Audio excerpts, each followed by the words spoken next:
Hi everyone, Erin again. I thought that an interesting post today would be to talk about a little bit how to bridge a gap between what I do in my professional life and creative writing.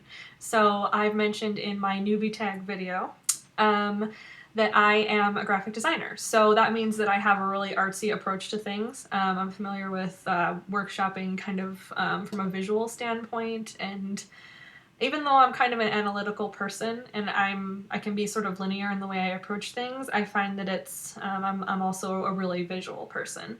So this was the first semester that I actually took a stab at writing some fiction, which was hard for me because it wasn't really in the vein of thinking about, okay, I have something that happened to me in my real life, say with memoir, and then I just write creatively based on what really happened. That was always helpful for me because I could just take a framework and go with it.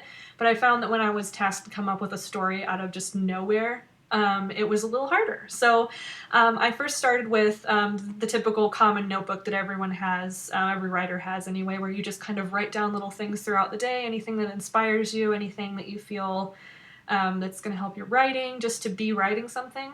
And that helped a lot, but when I sat down to write my first story, I felt like it was mostly that sort of vomit on the page type of thing. And then it didn't really go anywhere. I had this massive vertical brick wall that I couldn't get over, and I, of course, went to bed a failure, and I'm like, I'm not a writer, this is awful, I'm horrible. But I woke up the next day, started working on some of my design workflow, some book covers I had going, and realized maybe I was just approaching it wrong. And that made me think of Alice Walker's In Search of Our Mother's Gardens. The first essay in that book talks about how if you can't make your creativity work with whatever tools you feel like existed before, like if you don't really have a strong influence that you feel really encompasses what you're about, it's important to be your own influence. So what I did with that was I just kind of decided to draw a story instead of write one. So let me illustrate that with my sketchbook. So I typically for work, I will sketch out a design idea, even if it's just like a crappy thumbnail. This goes here, that goes there. It just helps visually to organize. And so I felt that, I wonder what would happen if I applied that to writing. So what I started doing was every short story I read, I would draw it. So here is Lorrie Moore's Interpreter of Maladies. Just kidding, Jhumpa Lahiri's Interpreter of Maladies. And I just kind of tried to map, like, okay, what's this story doing? Is it moving linearly? Is there an offshoot? Is there like a clump over here that's doing something else that's sort of related but doesn't really come in toward the end? And I found that thinking of stories in those terms really helped a lot. And fortunately, right after I started kind of looking at writing this way, we talked about it formally in my creative writing form and craft class. So that was kind of cool that they were sort of basically talking about breaking down a story into something visual that you can look at, and then that being your springboard to say, okay, now I'm going to write in all the important flesh and blood and everything of the story now that I have this skeleton.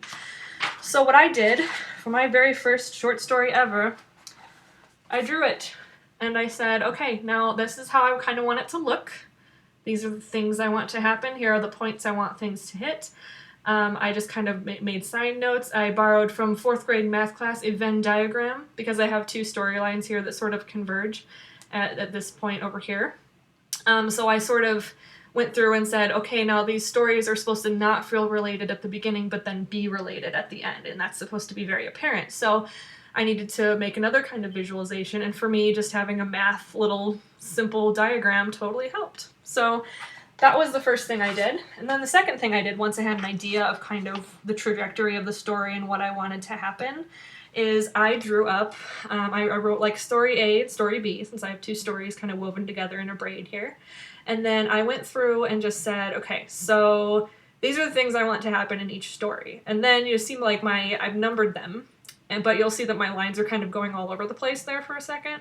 And that's because I feel like if I had just started writing this in Word or writing this out by hand, like I had assumed that's how a writer should do it, that's when I hit the brick wall. And I felt like, okay, this is pretty, but it's not going anywhere. Like these characters, I don't even care about them because I don't know where they're going. So with this, I was able to create sort of an outline that I could follow, and then so I know the trajectory the story is going to take.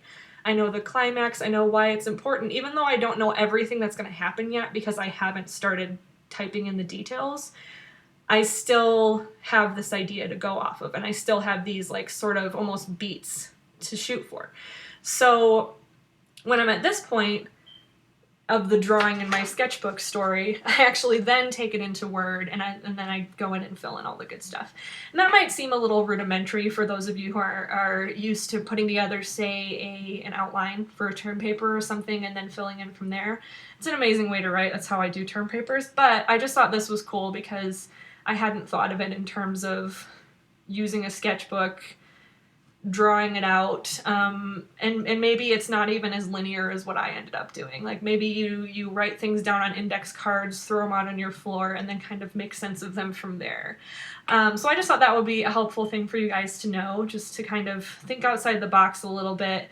Think about how you can organize and get away from whatever trapping it is that you have. Maybe you already use a sketchbook or something and you feel like that's a trapping for you and you need to find a new way of looking at things. I feel like that's really important in writing.